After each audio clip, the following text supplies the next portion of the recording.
Hi guys, welcome to another video. On this video I'm going to be talking about how to turn a DD Superlight tarp into a tent. This tarp is 3 meters by 2.9 meters, so it's a little bit smaller than the ultralight tarps, I think they're called. So this is the Superlight.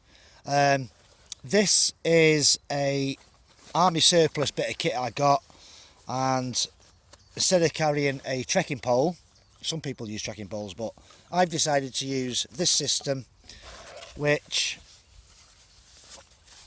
has 5 aluminium poles, one with a rubber guard. You can either use that as your bottom one, or you can use it as your top one. There's a dog coming to say hello. So that's the pole system I use. So now we're on to the tent pegs. So what I'm using today is these generic aluminium tent pegs that you can get from Sports Direct or anywhere like that. They do bend quite easily. That's one of the, well, you can see that one. They do bend quite easily when they're going to hard ground. Other options you've got, and I've used them in the past, is one of them is the Lavu aluminium tent pegs. You can use these, or you can go for something a little bit more robust, which is the I think these are ex-army basher tent pegs as well. So that's just a little bit about pegs. The pegs that are supplied with the DD tarp are not that good in my opinion, and the kind of cords, the paracord that they provide, or the fixing point lines, are not that good with the tarp. Okay, so that's enough about the pegs. Obviously if you're going into sand dunes and that kind of terrain, then you'd want to carry an extra set of sand pegs with you, which are a little bit longer. I was toying with the idea of buying some aluminium rebar or something like that, and turning my own out, making my own, but we'll see how that develops. But for today I'm just using these ones. Okay, so this is a Superlight system we're going to be using. We've got us aluminium pegs, we've got the aluminium poles, and we've got the tarp. The whole thing together weighs just over 1 kilo.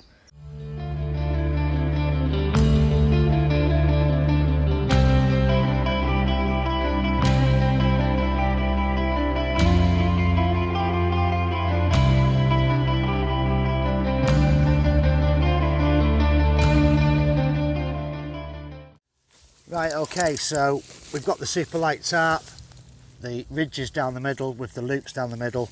So come to one end, this is the back end, and what you want to be doing is don't peg this end out, peg one loop up from the end of the tarp. So let's just put that in there, don't need to press them down that much. The next bit is come round to the next loop and peg that out. Keep everything taut as you're going.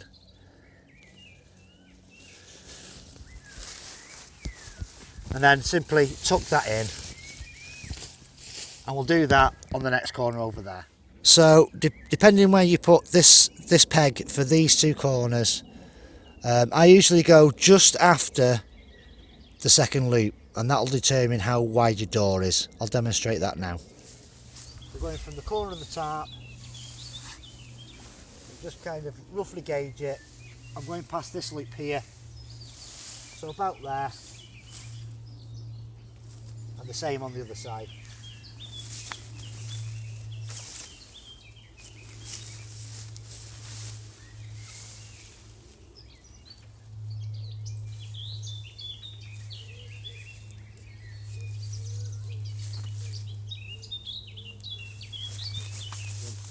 So what I like to do, I mean, my poles come with this kind of plastic thing on the end, plastic stopper.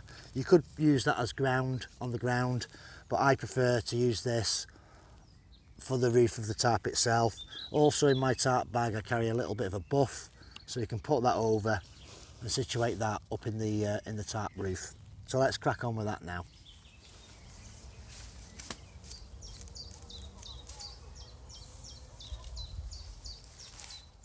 So as you can see, the tarp is holding its own shape at the moment. Bit of a better setup than last time I did this. I've used the full 5 poles of the aluminium ex-surplus ones, so it's taking shape. Now one thing you can do is tie this off around here. go for nearest the loop. Go for the nearest to the loop as you can, because this area is all reinforced. You could tie that off with a bit of paracord, and then I'll show you the next little bit that we do. Right, okay, as you can see, we've now got this flap. This is going to create our door, so we're going to use this loop and this loop here to put some paracord on and just tie the cut.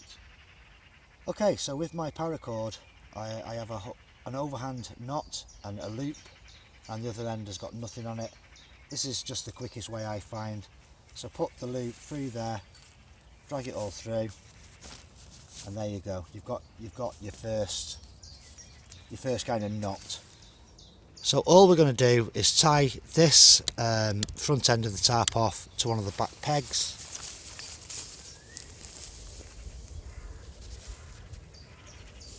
Now I usually just wrap it round a few times.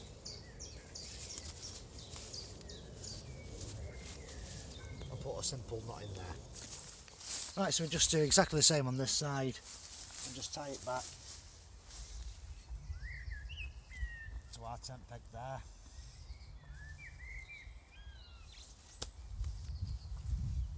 Job done. Okay, so this is the last bit of tarp that we need to deal with. As you can see, if I pull on it, it pulls everything tight. So we're just going to put some paracord on that. I would recommend using some brightly coloured paracord, but on this occasion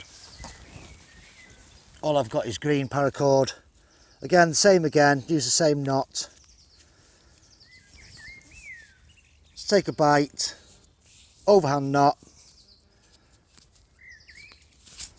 and create a loop.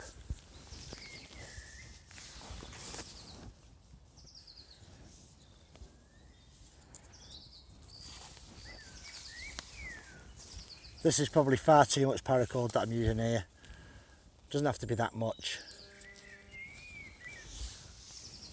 And then we just need to, as you can see, I'm pulling on it now, so we just need to put that down, tie another overhand loop in it. Right, okay, so this is the other end of the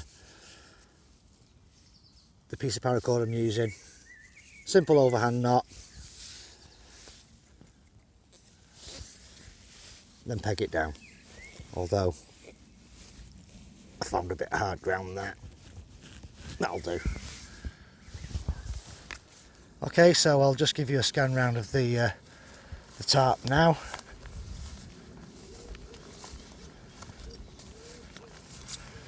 You could peg this back end out if you wanted to, and also peg down more of the sides because you've got a couple of loops there to work with.